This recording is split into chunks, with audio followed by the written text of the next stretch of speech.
launch conductor in mission control, we pause at this moment in our countdown to remember and honor the lives of each of the participants on the Celestis Memorial spaceflight. Their presence on this flight signifies a commitment to the opening of the space frontier shared by all of us. We wish the friends and families present today and all those who are with us in spirit all over the world Godspeed, good luck, and our thanks for allowing us to share this very personal time with you today. Elsie out. 5 vehicles armed, 3, 2, 1, fire. Missile away.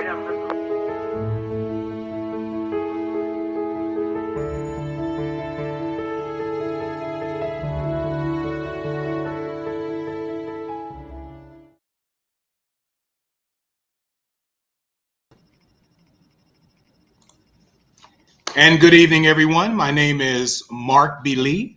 I am your Celestis ambassador, and we've had these shows before, these presentation shows. Basically, I like to call them updates because that's exactly what they are.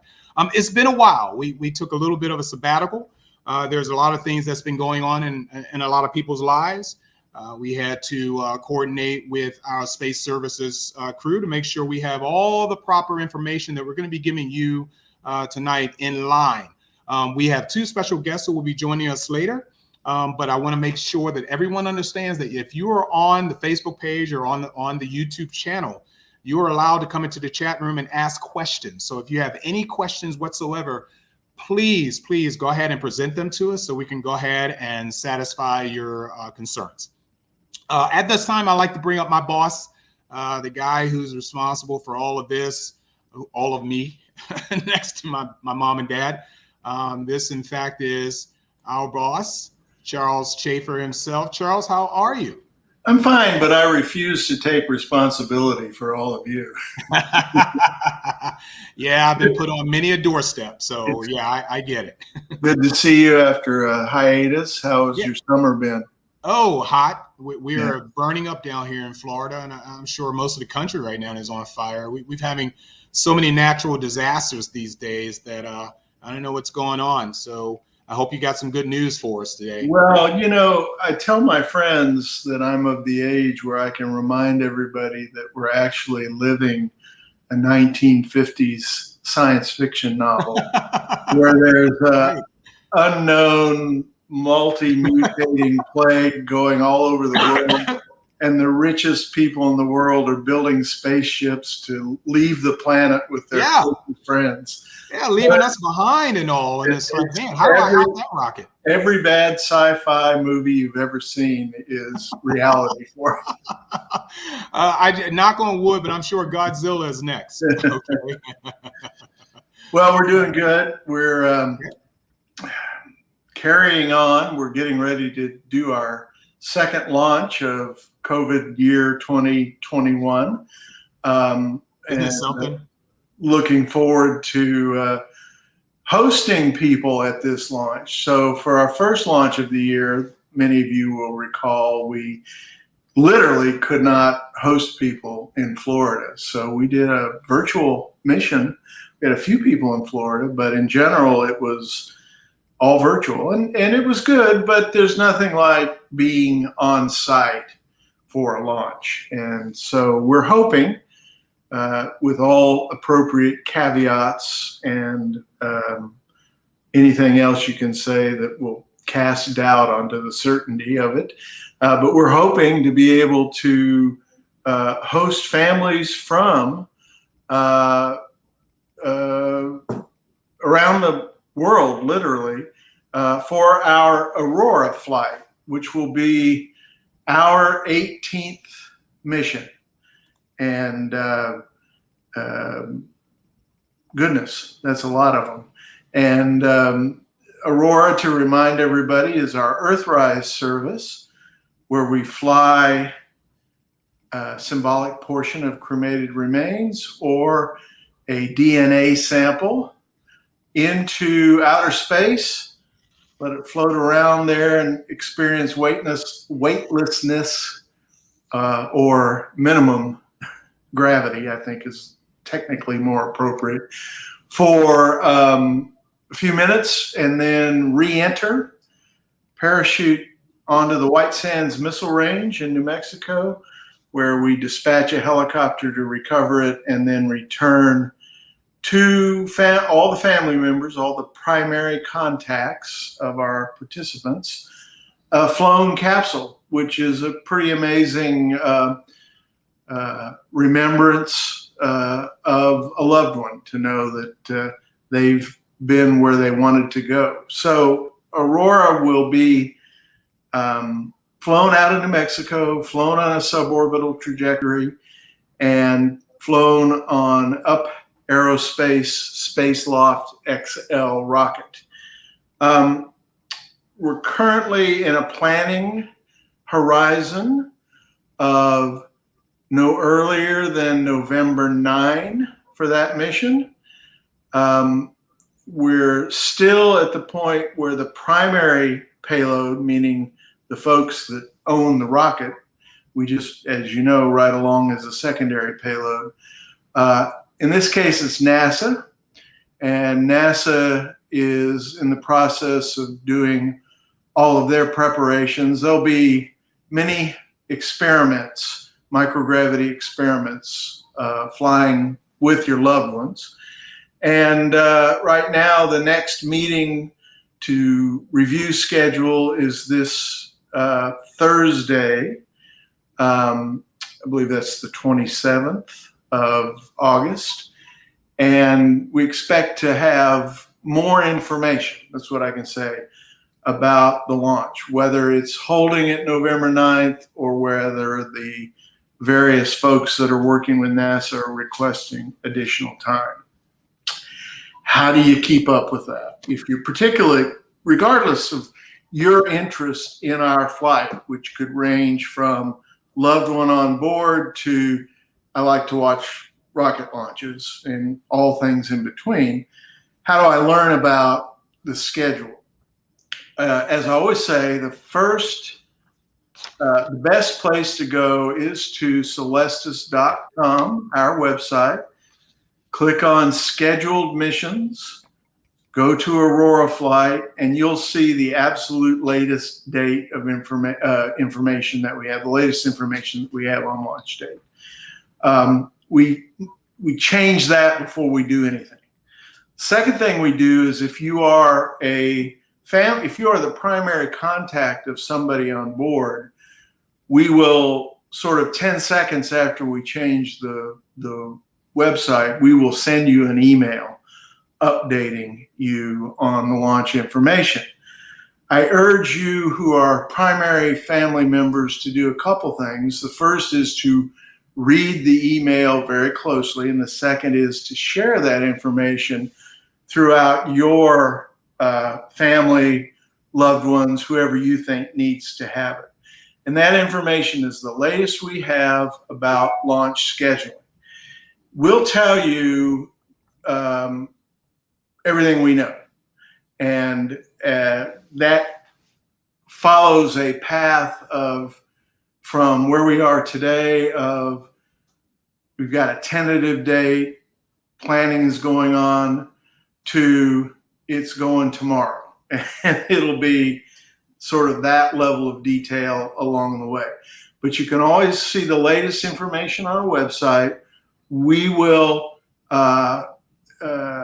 look to provide the updates as best we can for Aurora.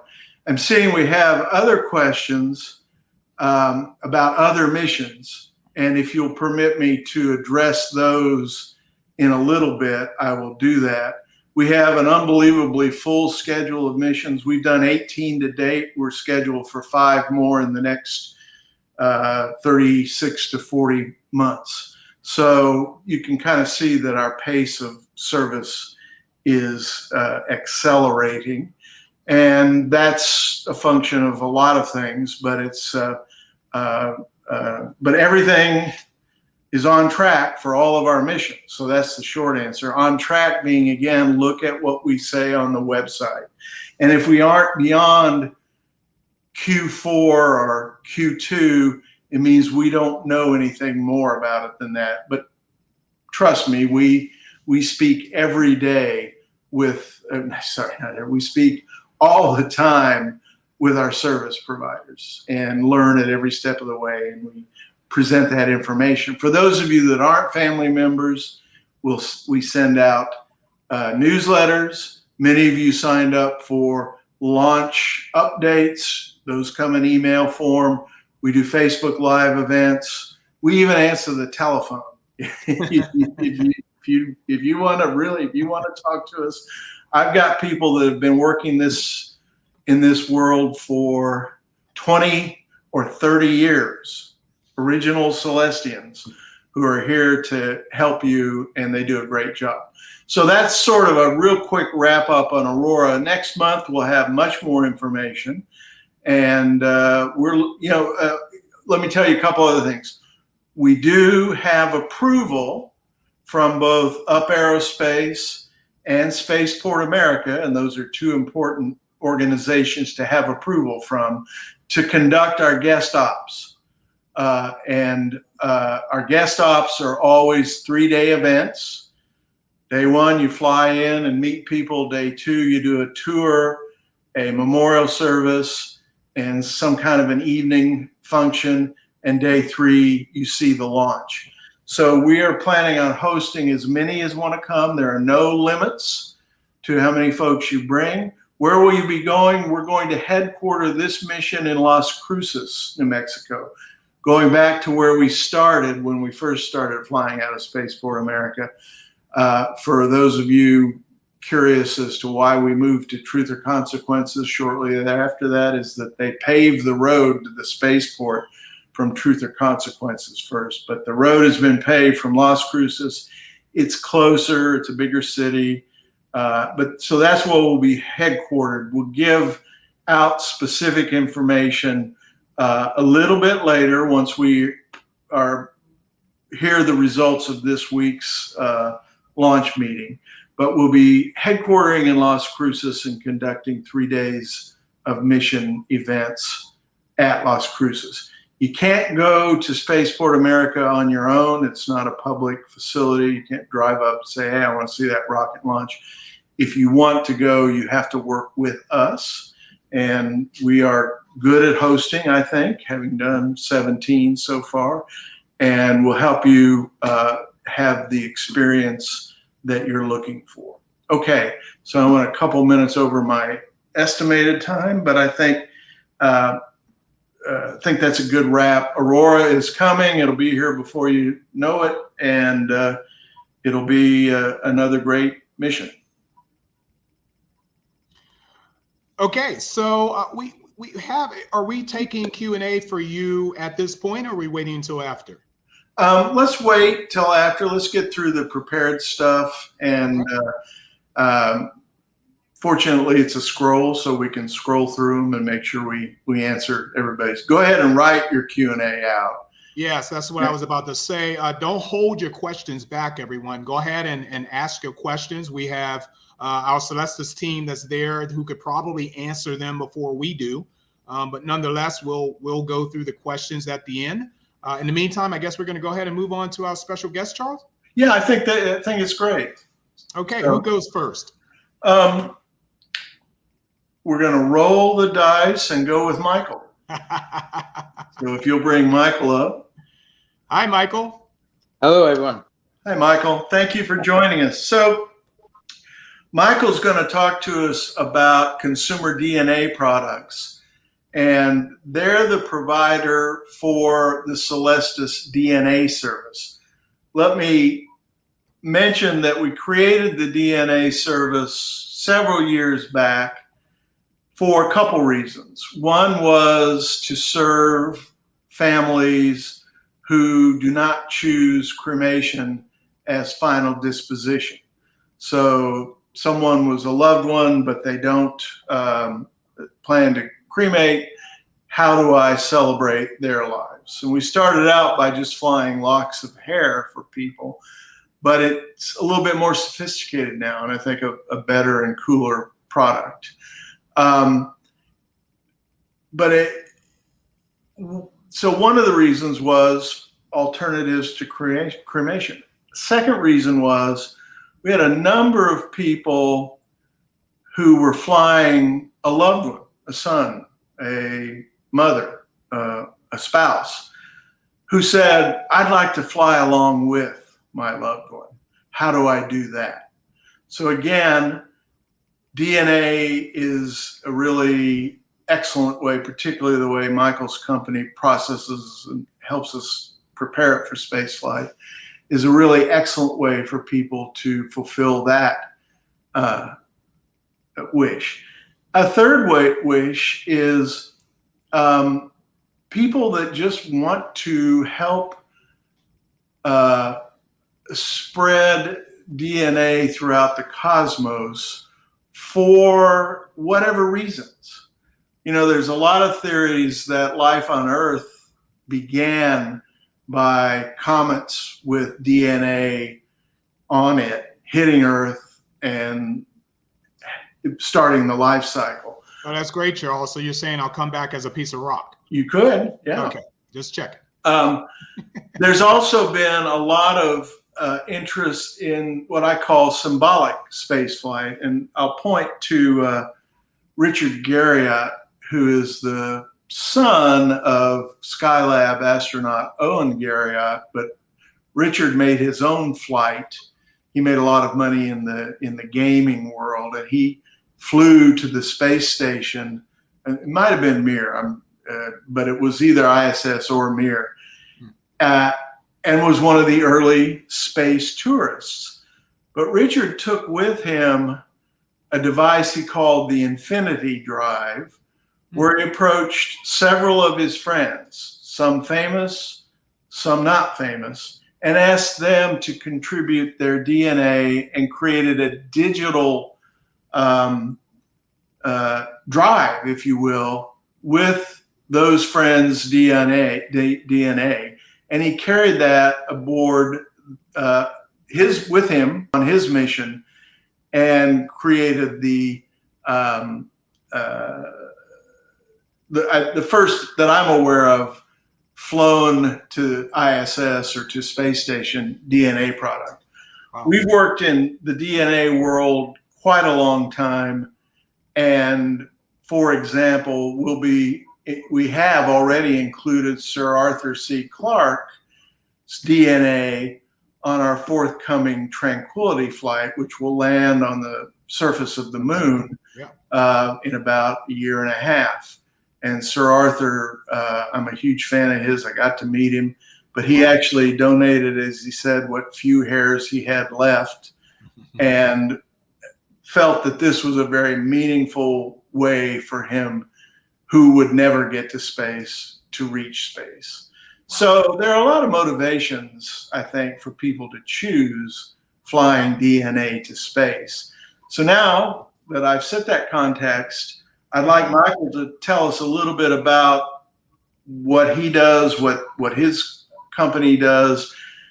They started out not in the space world, but in the on-Earth world, to create consumer products of DNA. And I should mention, and I'll come back to it, but if you choose the Celestis DNA service, you receive a home DNA banking kit that's been processed by Michael's firm as part of your package. So we send some of you to space, or we send your genome to space, and you still have the package, which Michael's going to explain what people do with it here on Earth. Thank you for joining us, and I think that's one of the longest introductions I've ever done, but we'll move on.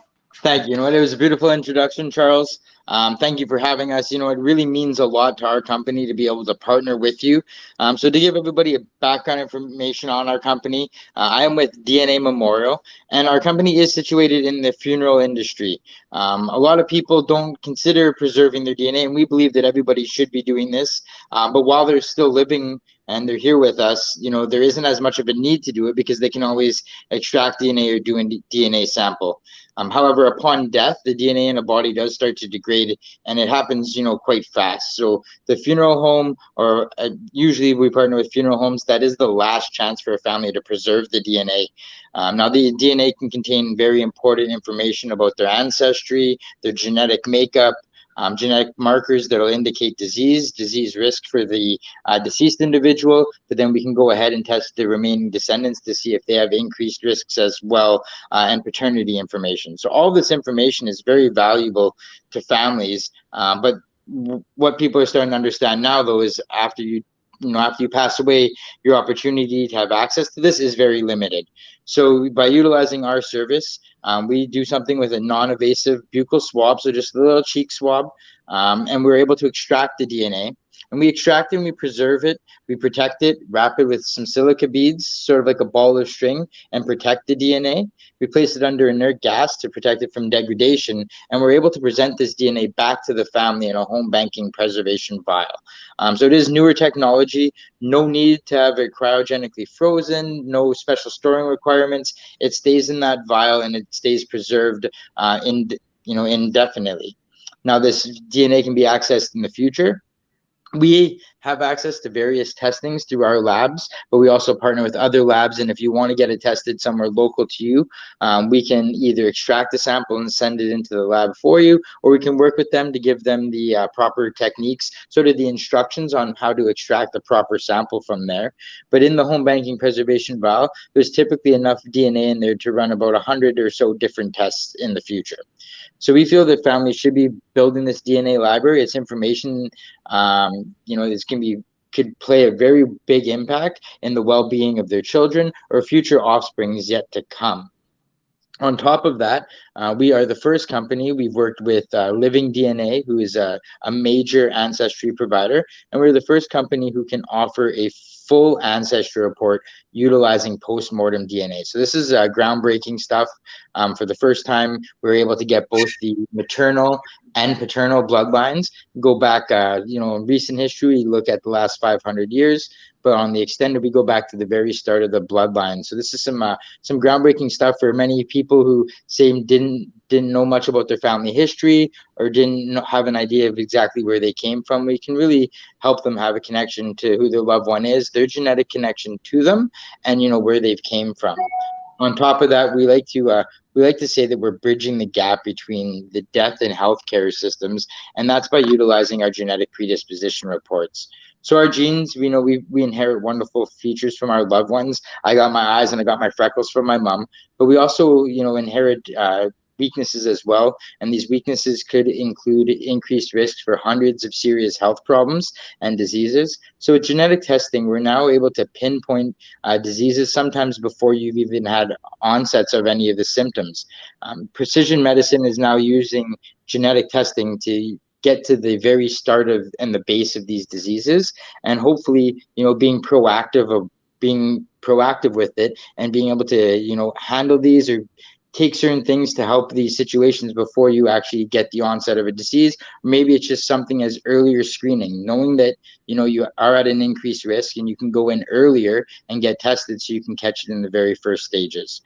So that's a little bit on us and what we do as a company. Like I said, we've been very thankful to be part of the partnership with you guys and helping families send off their loved one into space, making sure that it's available for everybody. That they don't have to be people who've taken on cremations, people who've done regular burials. We can help them with that. And as you mentioned, we can do DNA samples and send the whole family off together so that they're not sending their loved one to embark into space, but to do it alone. They can do it as a group venture. That's great. Michael, you're able to, I believe, you don't do this as part of your package, but it's at least theoretically conceivable that you can digitize, provide the DNA code in a digital format. Do you understand that correctly? Yeah, it is possible to get that. It is, there's a lot of information in there. So the people that digitize them, it's quite a large a file, quite a large hard drive that's needed to store that information. Right. And that's the one, beauty of the preservation, because you could digitize it and have all that information there, have it easily accessible. But you're looking at, it's a lot of space. Then you need people that need to be able to decipher all of that information and all that code and give it to you in terms that you can say. So with the preservation, at least the family has the opportunity to keep the DNA there. And then if it's something very specific that they're looking for, they can always test for that, that specific thing. Sure. Now, I'm going to get a little wild with you here for a second. In some of my discussions with your science team, I ask, my understanding, and I am by no means an expert, is that we humans, at least, have about 99% of our DNA is all the same. And that what makes us the unique person that we are is approximately 1% of the DNA, total DNA information. And I ran that up the genetic health flagpole and got a salute, but I'm wondering so assume for a moment that is in fact the case. What I'm thinking about creating, I haven't done it yet, but is a product that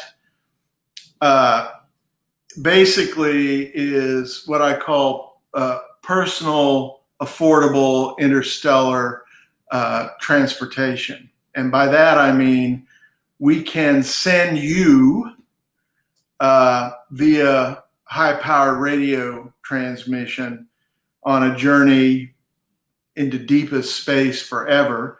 And the way that we send you is at the front end, we have a Rosetta Stone of information, which is that 99%, which doesn't change.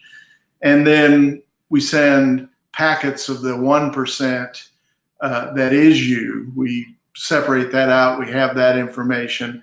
And then that's included in the data stream also. So in that way, we're not sending everybody's giant files. We're sending one large file and then everybody behind that. And what does that mean? That means it can probably be affordable to lease a radio astronomy dish, as we did back in the late 1990s and early 2000s, and broadcast digital messages to the stars. And to me, that's really a cool way to visit the stars. Forget propulsion, forget Star Trek stuff. You can just do it at riding a radio beam. And that's kind of, to me, that's the ultimate DNA product for us to offer. So for all of you all out there interested in such matters, stay tuned. We'll probably be presenting that product fairly soon. That's not the only use of DNA in space. There's all kinds of recombinant DNA experiments going on the International Space Station now, sponsored by NASA, that allows different conditions, if you will, for processing and analyzing than you have on Earth, and which is going into the scientific literature of DNA studies. So there's some real serious academic work being done as well. Ours is more just what we've talked about tonight, which is taking that DNA information and allowing us to let people fly with it. Any reactions to what I've just gone on about? Well, no, I think the one thing there is you're right. And I'm not sure if, say, the 99% or 95% is all the same for us. But what I do understand is, we know that DNA can be extremely powerful stuff. It can pinpoint disease ahead of time. It can tell you where somebody's been, who they're connected to. But really, we are talking about only understanding 5% of DNA. Right. So as we begin to understand, maybe we can learn a bit more of that 95% that we don't know, or that maybe doesn't differ between us. But if we can learn what that stuff is, who knows what will be on the forefront there as science keeps making these breakthroughs, which just plays more into a role of, we should be saving this stuff because we don't, there might be something that we can do with it later. I know we always talk about it, and, you see it in the movie. We've been told our body has through DNA, it has the instructions to grow a limb. We started without a limb. Our DNA told us how to grow our left arm, and it told us how to grow our right arm. At some point, that instruction gets turned off, and now we need to, try and figure out ways that we can turn that instruction on so that we can, start regrowing arms. And it's similar. You're seeing it with vaccines now. They're putting instructions into us for our body to produce the antibodies. So genetic testing, whether or not we're beaming people through space or we're using it to help save lives, there's going to be a lot more going forward with this, and the possibilities are endless. So hopefully we can just sit with you and partner with you to see where we can take these things to new reaches. Thank you. And so if someone wants to reach your company directly, can you let us know your website address? Yeah, so if they're dealing with DNA Memorial, that is our brand. They have to be dealing with a funeral director for that brand. And at a funeral home, they can go to www.lazarusdna.com. The same suite of products and services. However, that is our consumer website where they can go ahead. They can go on there, research us, look at what we offer. They can place orders. We do have a help email there as well where they can reach out to us and either speak to myself or actually speak to one of the science officers that are there and get the more technical background on some of the information that I'm not privileged to, because we do have some really expert scientists when it comes to DNA and preservation. Very cool. Well, we're happy to discover you, to work with you. We love the service, and increasingly people are looking at joining their loved ones or taking a DNA journey with us on their own. So thanks for joining us tonight. Thanks for having me on. Okay, I guess we'll move on. I was going to say we're going to, of course, keep Michael around after we bring up our next guest, and then we'll run through the questions. Yeah, we're doing pretty good on time. Yeah, we are. We're doing excellent. Okay, good. Kevin, we need to bring him up. Yeah. Hi, Kevin. Nice to meet you, and thank you for joining us. We'll do the Monty Python, and now for something completely different discussion. It's an interesting evening tonight because we're really focusing on two of our services which are not as prominent as our memorial space flights for humans. And so this is kind of, I wouldn't say catch-all. These are really the only other two services we offer, and we're pleased to highlight our pet service tonight. CelestisPets.com is our website, where you can meet some of the wonderful pets that have already flown, or I think we even have a couple of prearranged pets that are waiting to fly. But we asked Kevin to come with us tonight to talk about pet memorialization, pet grief.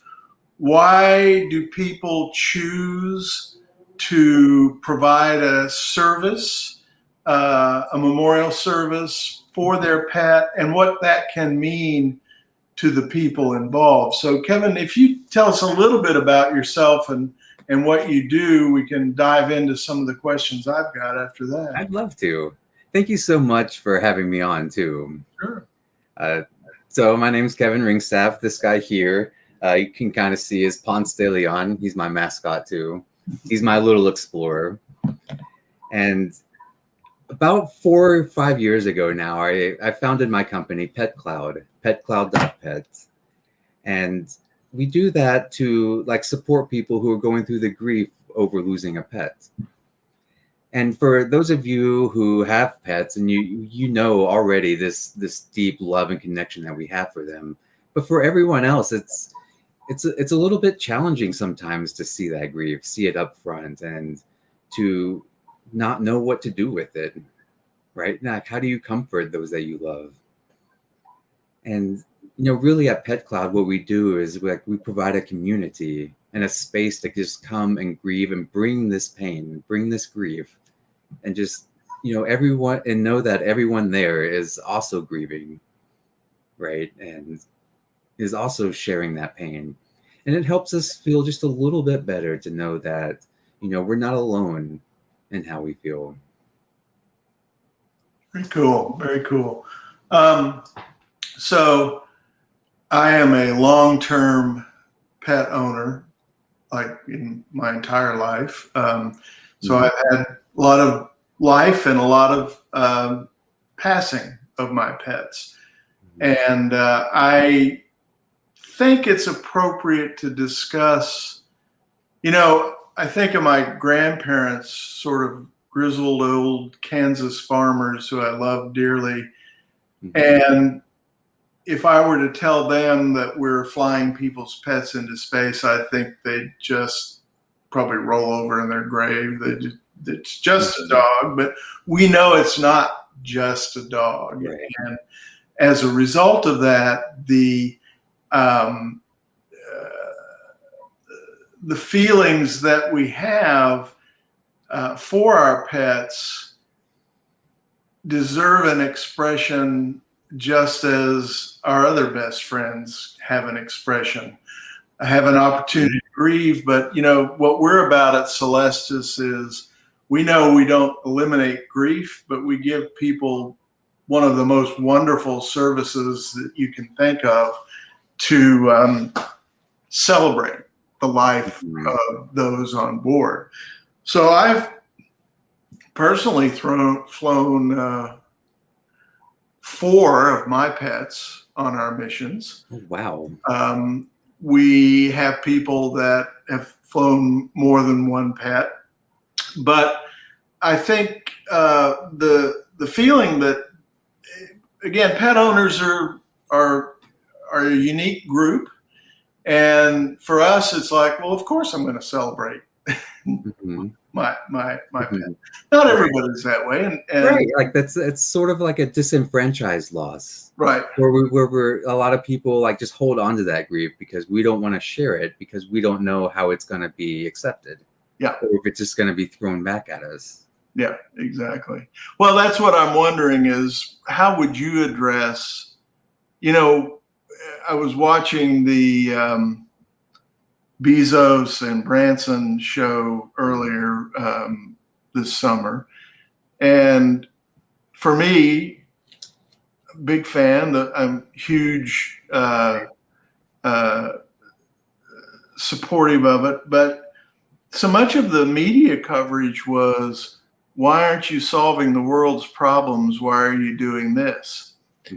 And I suspect that there'll be some people that when they hear about the Celestis Pet Service would have the same reaction. Why don't you give your money to a pet rescue organization? Or why don't you do X, Y, and Z? And my answer is do all of the above, but don't prohibit me from celebrating something that I think is very cool.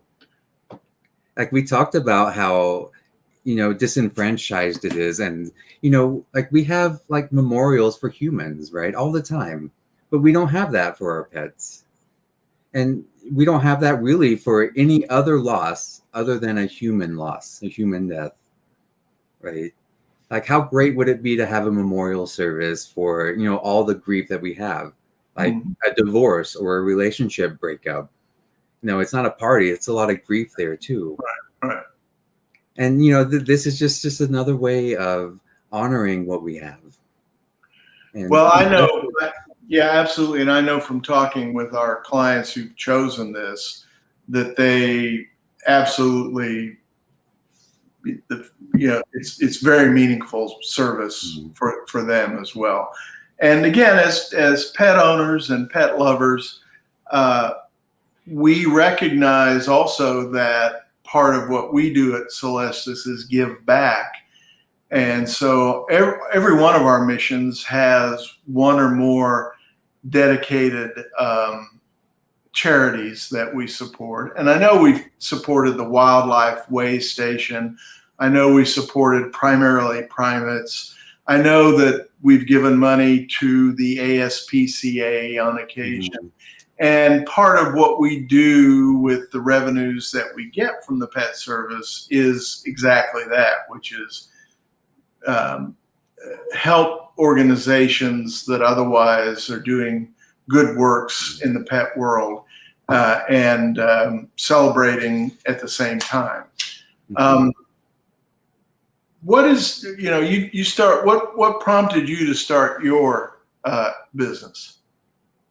Well, losses of my own, and not really having that, environment where I felt comfortable talking about that grief. Mm-hmm. And, everyone grieves differently. We all hold on to it differently. We all process it differently. And, just having that kind of space and community where I could go, where I know I could go and talk about it and it be welcome, right? That's why I started it. Just to have that. And we do everything virtually now too. Mm-hmm. Right? Hey, if I could add, Charles, I learn more and more about you each and every time I speak to you, and for you to have sent up, 4 pets, I only wish I'd known you. I had a Springer Spaniel for 18 years. I cried profusely. I was out of work for 3 freaking days. I couldn't handle it. Having a pet is no different than having a brother and sister, although I wish I could get rid of my brother and just add another pet. But anyway, that's another story. But I'm just mind-boggled of this service that you do, Kevin. I really appreciate what you're doing. And for Celestis Pets now to be a part of Celestis in general, it gives another, I never knew this service, even within the company, was even available, to us or anyone. And the fact that we're getting the information out there that yes, it is now available. Not only can you send your DNA up, you can go ahead and send your pet up as well. And that is an absolute marvelous that I don't think anybody has ever thought of before, but that's incredible. So I just wanted to chime in and say thank you to both of you. As a matter of fact, this is a fabulous service that I just hope people would consider. Well, thank you, Mark. No problem. You know that animal astronauts actually preceded human astronauts into space. Everyone's heard of Ham, the chimp. A lot of people have heard of Laika, the Soviet dog that went to space. Large numbers of animals sort of paved the way.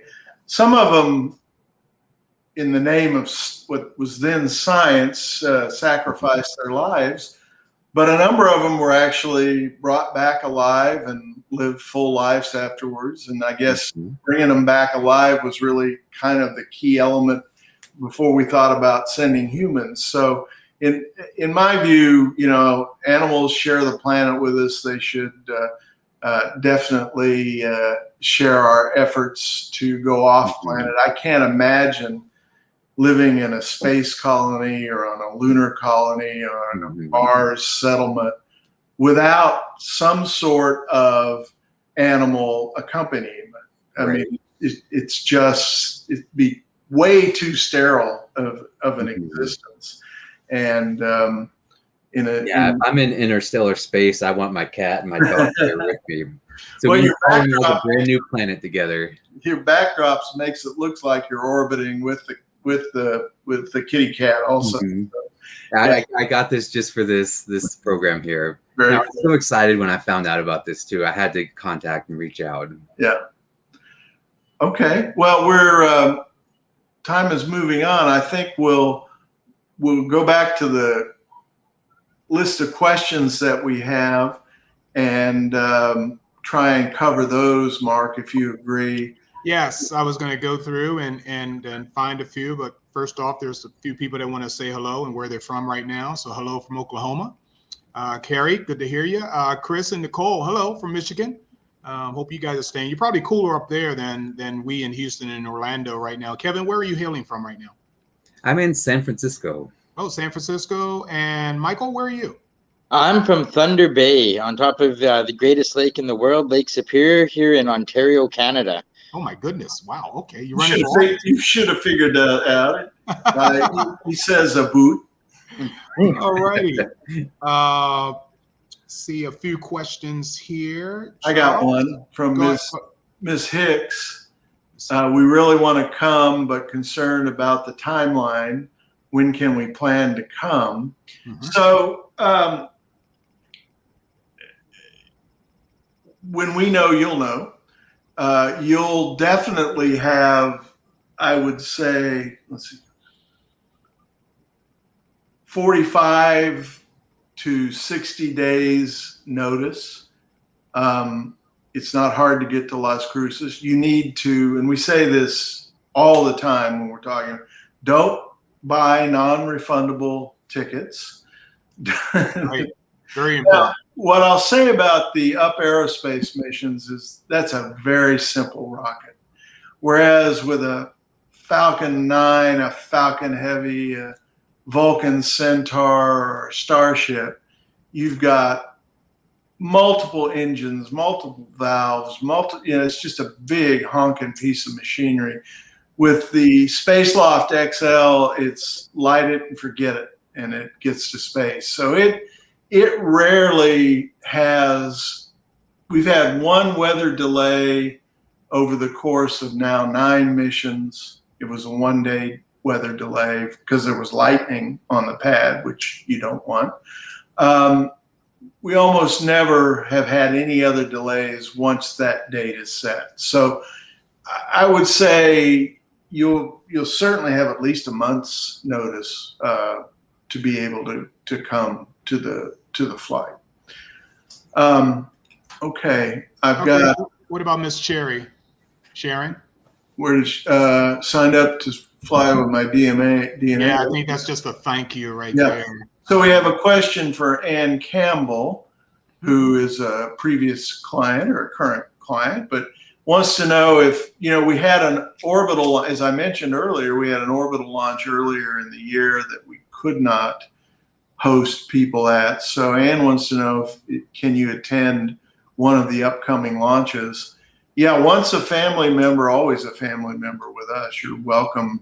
We have people that have been to, I don't know how many of our launches, but you're always welcome. We appreciate you, and we know that it's a great experience that we provide.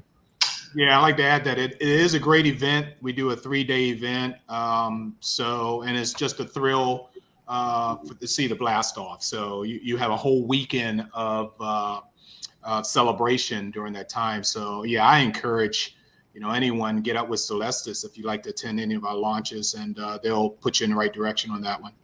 So here's one maybe to point at Michael. Does genetic testing impact your health insurance if risks are revealed? That's a good question. So that question's a little loaded. We're an international company. So it is definitely different where you are. I'm sure there's different legalities behind it. I know in Canada, it's against the law for it to have any impact. But what I will say is our genetic predisposition report, it tests for presence or non-presence of certain genes that are associated with these diseases or mutations that are associated with it. It does not diagnose you having that disease.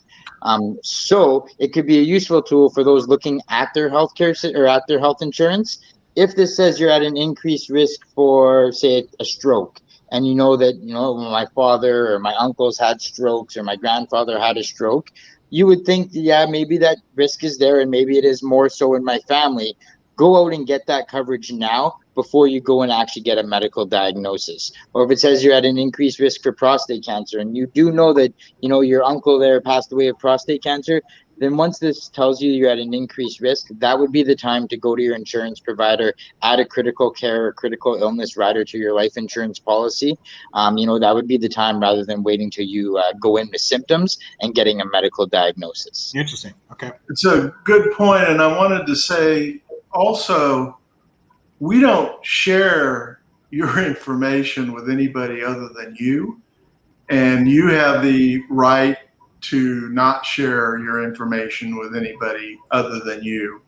And it's a complete choice on your part as to how much you want to disclose.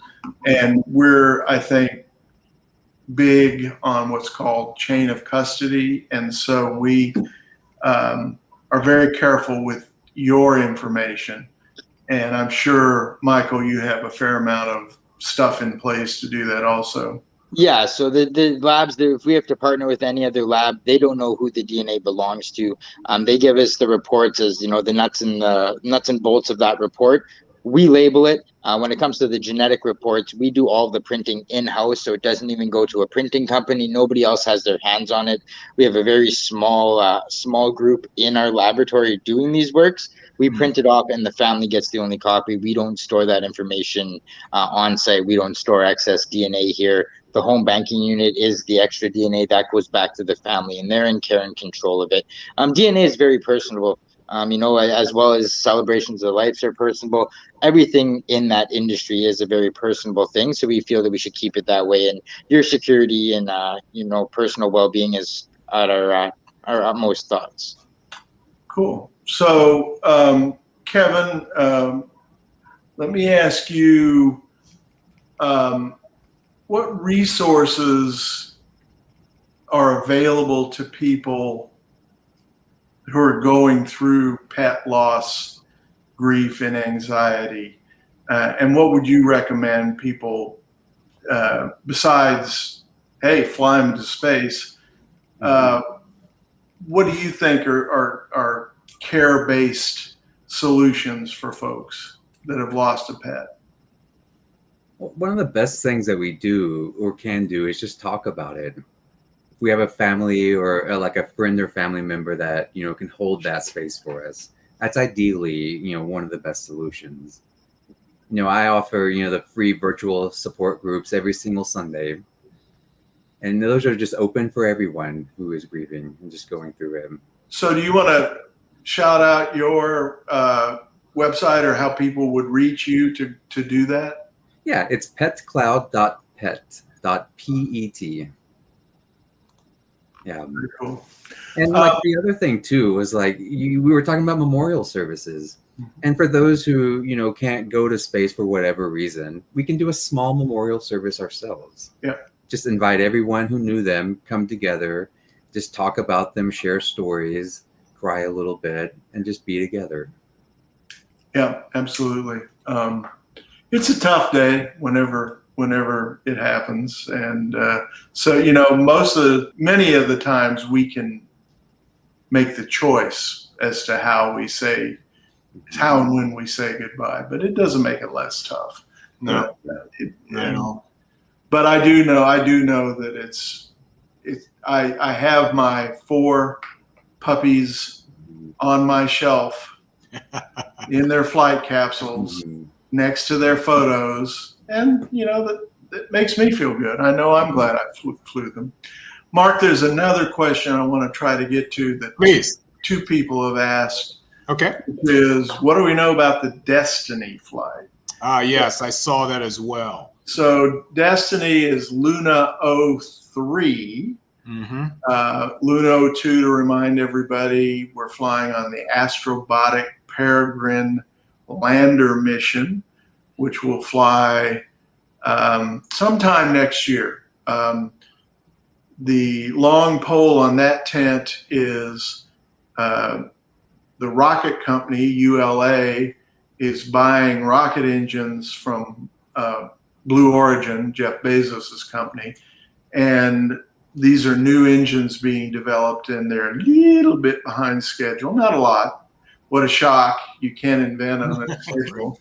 But so Tranquility will land on Lactus Mortis sometime next year. I believe we have 89 folks on that flight. And it's a very cool mission. It'll fly from Cape Canaveral. It's the first of several NASA-funded commercial lunar landing missions.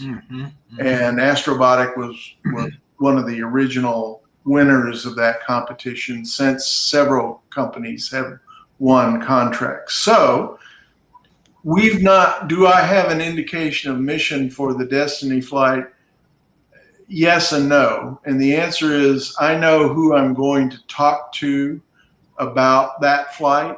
And I'm in the absolute unique position of being able to decide among several legitimate, real offerers for that mission. And I haven't made that decision, nor do I have to make that decision yet. So wherever it lands, it'll obviously land on the visible side of the moon, creating that permanent monument that you can look up to and see from anywhere on the planet. But we haven't made a final vendor decision, and therefore we don't have the specifics. A lot of people are pointing to the lunar South Pole as a place of great interest, because the theory is that there'll be long-term ice, because the South Pole has areas that have never seen the sunlight. So any residual cometary water that has landed in the South Pole never leaves. Water being a huge and important element for doing anything on the moon. Several of the missions that we're looking at are targeting the lunar South Pole. And I should point out that our first mission, 01, which made Eugene Shoemaker the first person buried on the surface of the moon, landed on the South Pole. So it's a high interest. And like all of our missions, we don't decide where we're going, other than, in this case, to the moon. Those decisions are driven by people who spend more money than us and do more science than us, and we're along for the ride. But wherever we end up, A, we'll know it, B, Earth-based telescopes may be able to image it, but certainly lunar orbital telescopes or sensors will be able to image it, and it'll be there for a long time. So that's what I can say about the Destiny mission. I promised a brief rundown on all our missions, so here we go. Aurora, November. Tranquility, I'm saying middle of next year. Then we segue to, so that's 22, 23, we'll have 2 missions. We'll have our Enterprise flight, which we had a session on with Gary Barnhart a few Facebook Lives ago. Yep. Which is, by the way, on our YouTube channel if you want to learn about that mission. We're looking at that being a June right now. The SpaceX manifest that we're on for that mission is currently scheduled for June. Launches always tend to move right a little bit, so I would say, Q3. Then we have a Q4 mission called the Excelsior flight, and that'll be our orbital flight, our next orbital flight. And then the year after that, we'll be flying another Earthrise mission, as well as who knows what else. Oh, I'm sorry, that's when the Destiny flight will Destiny, right, correct. So there's lots of stuff flying. We love it. We are thankful for all the entrepreneurs out there that are developing commercial paths to space, because we want to be able to fly routinely and affordably, and that's increasingly able to do that. And we'll fly on each of those missions. Will be pets, will be loved ones, will be DNA samples, and will be some other surprise cool stuff that we'll announce as we're moving along the flight agenda. So we're going to be busy here at Celestis, and all of it is designed to be participated in by our public, and all of it is designed, with COVID in mind. Right now, our policy on Aurora is show me a vaccination or a negative test within 72 hours and you can come. If you don't do that, then we're not interested in running a super spreader event, so we're not going to host you. This is the best way I can say. And people will have some options associated with that, but we're really committed. That's why we canceled the whole Horizon flight activities back in January. Florida was then, as it is now, Mark, and it's all your fault. Yeah, it is. Hey, before we go, I want to say some personal thanks to these guys, but I want you to talk about something else real quick, Charles, before we go. Yeah. That is our tracking system that Celestis offers to anyone and everyone out there for the ISS above. Can you give our folks here a little bit idea what that is and what it does? Sure. Well, for our orbital flights, we emulate what NORAD does, which is track every one of our missions. So if you go to our website and click on Track My Mission Live, you can see real time where all of our 4 currently orbiting orbital spacecraft are. We also have Celestis Above, which is a cool piece of technology developed by one of our associates, which for not a lot of money will actually light up and bite you on the knee whenever the spacecraft is overhead, and gives you real-time notice that, hey, mom's going overhead, which is a cool thing. People love that. People use that a lot. The lunar mission will be tracked all the way to the surface of the moon, and it won't go anywhere once it's on the surface. So that'll be a fairly static event. Enterprise is going to be on a 1.5 million mile journey out, and we'll be tracking that for the whole time it's on that journey.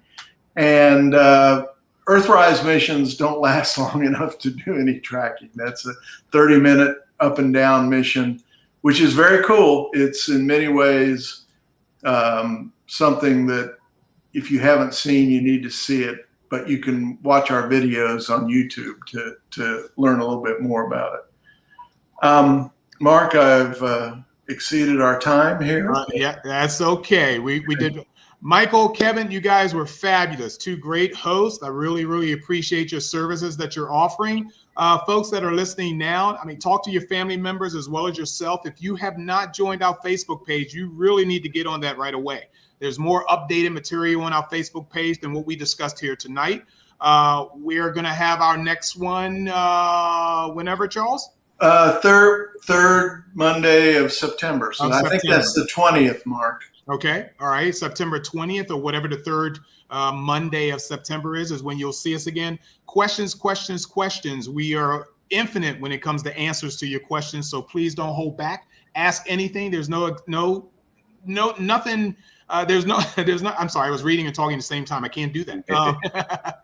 There's no such thing as a stupid question. So please ask. Thank you, guests. Thank you, boss, for joining us once again. We're going to go ahead and get off now, and we appreciate all you guys. Ciao. Live long and prosper, and we will talk to you guys next time in 30 days. This is the launch conductor in mission control. We pause at this moment in our countdown to remember and honor the lives of each of the participants on the Celestis Memorial spaceflight. Their presence on this flight signifies a commitment to the opening of the space frontier shared by all of us. We wish the friends and families present today and all those who are with us in spirit all over the world Godspeed, good luck, and our thanks for allowing us to share this very personal time with you today. Elsie out. 5 vehicles armed. 3, 2, 1, fire.